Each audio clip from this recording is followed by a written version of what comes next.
ऐसे ऐसे गरीब तबके के लोग हैं जिनकी बेटियां के निकाह करने के अंदर वो लोग जो है वो सूद से और कर्ज से बच जावे। रिश्तेदार जान पहचान वाले वो लोग कोई एक कपल का खर्चा ले लेते हैं, इसी तरह इकट्ठा करके कोई ने 2 लिए, कोई ने 5 कपल लिए, कोई ने 10 कपल लिए, ऐसे मिला के 200 इकट्ठे हो गए। पूरे अहमदाबाद शहर के नहीं, अहमदाबाद जिले में से आए। अमेरिका में आवेली मंदीए समग्र दुनिया ने असर पहोंचाड़ी, परंतु तेमां सौथी ओછી असर पामेला देश में भारतनो समावेश थाय छे। हाल में मंदीमांथी लगभग तमाम उद्योगों निकળી ગયા છે અને ઝડપભેર આગળ વધી રહ્યા છે, ત્યારે રિયલ એસ્ટેટમાં કંઈ આવું થયું છે? औद्योगिक नगरी तरीके देश અને દુનિયામાં મોરબીની ગણના થાય છે। મોરબી સમગ્ર દેશને ઘડિયાળ, સિરામિક અને નળિયાની આઇટમો પૂરી પાડે છે। અહીં આવેલા ઉદ્યોગોનો સતત વિકાસ થઈ રહ્યો છે, જેના કારણે જમીન મકાનના ભાવમાં પણ સતત વધારો નોંધાઈ રહ્યો છે।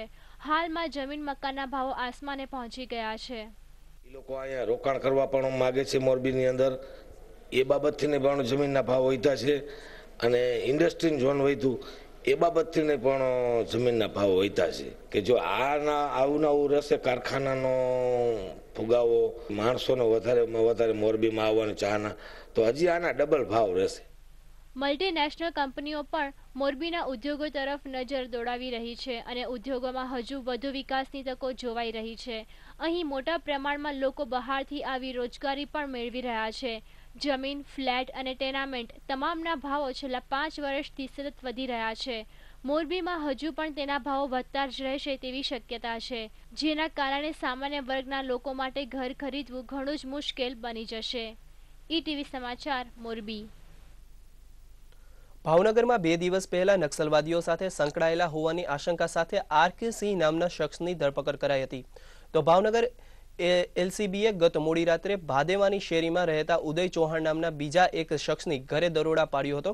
જો કે ઉદય ચૌહાણ ઘરમાં હાજર નહોતો, તેથી પોલીસે તેના ઘરની તપાસ કરી હતી, જ્યાં કેટલાક કાગળો બળી ગયેલી હાલતમાં મળી આવ્યા હતા। તો સૂત્રોની માહિતી મુજબ મોડી રાત્રે સુરત પોલીસે પણ ઉદય ચૌહાણના ઘરે આવી હતી અને ઉદય ચૌહાણ 6 માસથી ભાદેવાની શેરીમાં રહેતો હતો, તો આસપાસના લોકોને તેની રહેણી કહેણી શંકાસ્પદ લાગતા પોલીસને 2-3 વખત જાણ પણ કરી દેવામાં આવી હતી। અને આપણો ગુજરાતમાં સમય થયો છે ફરી એક વિરામ લેવાનો।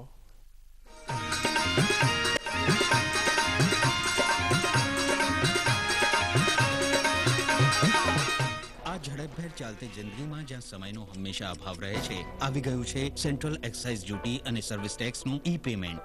આપને લાંબી લાઈનો અને મુશ્કેલીઓથી મુક્ત કરવા। નાણાકીય વર્ષ 2009-2010માં જો આપે 10 લાખ રૂપિયા અથવા વધુનો સર્વિસ ટેક્સ અથવા સેન્ટ્રલ એક્સાઇઝ ડ્યુટીની ચૂકવણી કરી છે, તો 1 એપ્રિલ 2010થી ડ્યુટીનું ઈ પેમેન્ટ અને ટેક્સની ઈ ફાઇલિંગ ફરજિયાત છે। ઈ પેમેન્ટ સુવિધા કોઈ પણ નિર્દેશિત બેંક દ્વારા બધા જ કરદાતાઓ માટે ઉપલબ્ધ છે। તો બસ લોગ ઓન કરો અને થઈ જાઓ મુક્ત।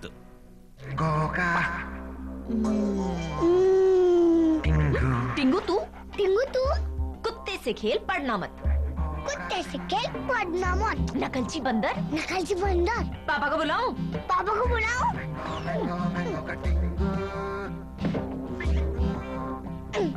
नहीं मानेगा ना तू? नो। पीछा छोड़ने का क्या लेगा टिंगू? Mango cutting. नई एल्पेनलीबे मैंगो फिल्स, मैंगो का टिंगू यानी छुटकू मैंगो। एक और देना। मैंगो का टिंगू।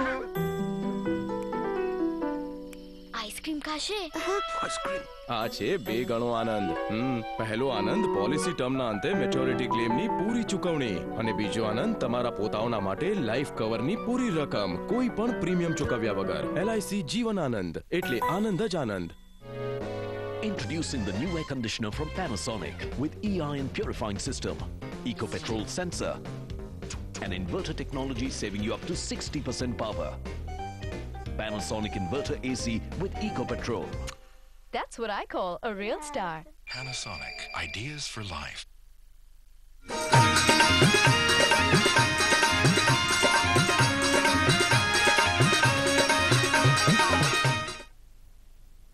વિરામ બાદ આપનું ફરી સ્વાગત છે આપણું ગુજરાતમાં।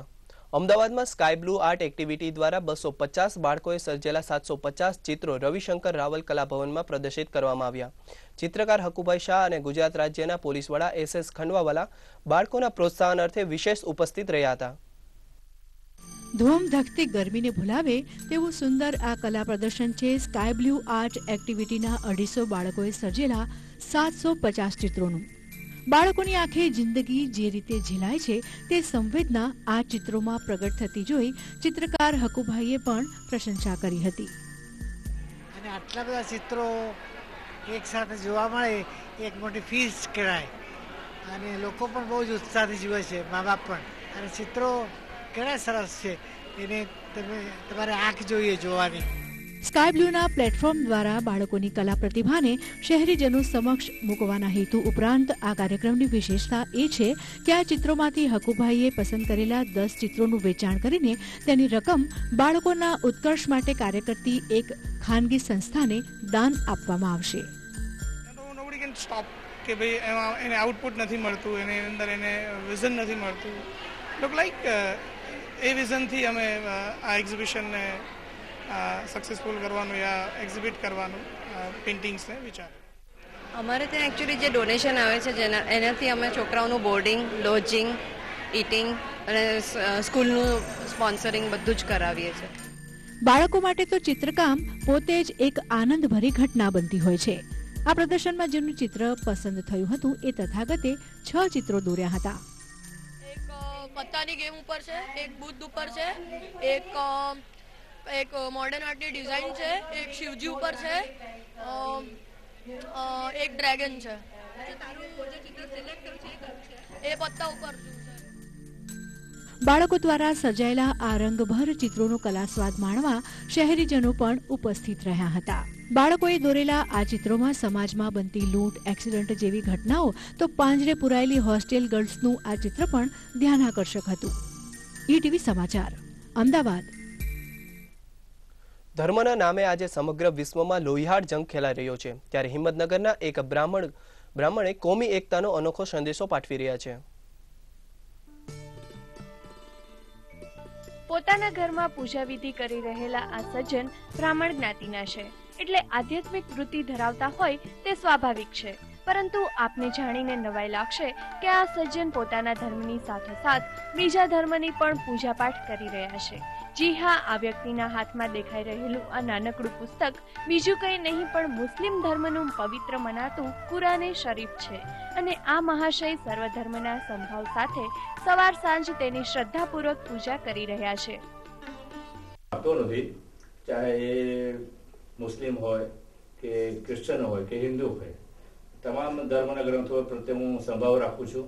એટલે કુરાન શરીફ છેલ્લા 40 વર્ષ સુધી મારી પાસે એક બક્ષિસ તરીકે મને મળેલું છે અને એની હું સવાર સાંજ પૂરી શું કહેવાય હિફાજતથી એની હું પૂજા કરું છું એની બે ટાઈમ.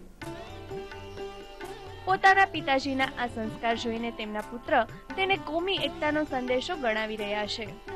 સમજણો થયો ત્યારથી હું જોતો આવ્યો છું કે પપ્પા હિન્દુ ધર્મની પૂજા વિધિ સાથે કુરાન શરીફને પણ એટલી જ શ્રદ્ધાથી પૂજા કરતા આવ્યા છે અને એમનો જે વિચાર છે કોમી એખલાસનો એ ખરેખર મને ખૂબ જ ગમે છે. અને આમ પિયુષભાઈ દ્વારા થઈ રહેલી પૂજા સમગ્ર સમાજને કોમી એકતાનો સંદેશો પાઠવી રહી છે, તેમાં કોઈ બેમત નથી. ETV સમાચાર, હિંમતનગર. આજે મંદિર મહાત્મ્યની શ્રેણી અંતર્ગત વાત કરીશું અમદાવાદના સરસપુરાના જાગનાથ મંદિરના.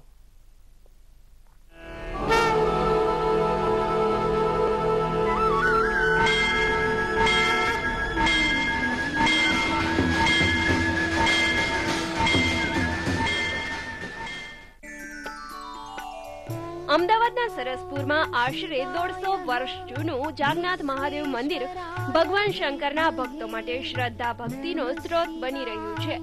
અમદાવાદ શહેરનો આજના જેવો વિકાસ નહોતો થયો ત્યારે સરસપુર અમદાવાદનું પરું કહેવાતું. એ વખતે આ મંદિર આટલું વિશાળ પણ નહોતું. સૌથી છેવાડાના મંદિર તરીકે ઓળખાતું અને અમદાવાદના આવતા જતા સાધુઓ અહીં આરામ કરતા.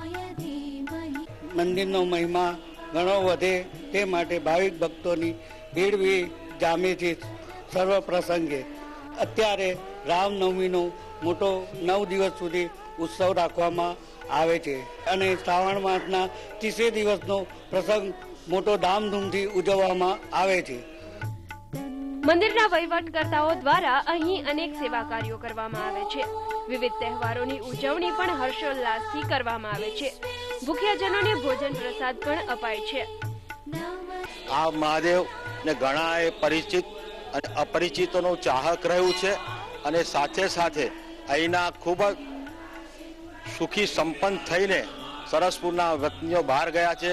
સરસપુરના આચાર વિચાર સેવા સંસ્કારનો વારસો લઈ ચારે બાજુ વિસ્તરેલા છે.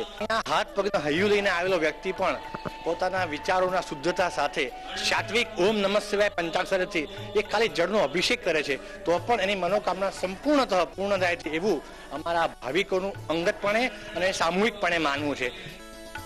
સરસપુરના વિખ્યાત રણછોડરાયજી મંદિરને અડીને આ મંદિર હોવાથી તે મંદિર હરિ અને આ જાગનાથ મંદિર હર એટલે કે શંકરનું એમ કરીને બંને મંદિર હરિહર મંદિર તરીકે જાણીતા છે. શ્રદ્ધા અને વિશ્વાસથી અહીંયા આવ્યા છે તો આપણી બધી મનોકામના પૂરી થાય છે અને અહીંયાથી બહાર ગયેલા પણ લોકો જ્યારે પણ સરસપુરની આસપાસથી નીકળે છે તો અહીંયા દર્શન કરીને અવશ્ય જાય છે.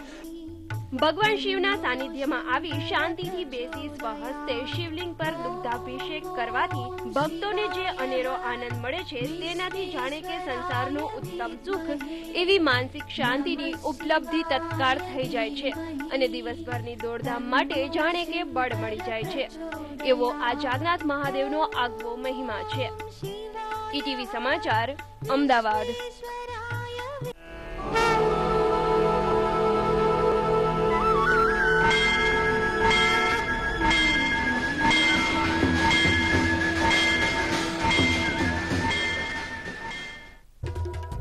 મુખ્ય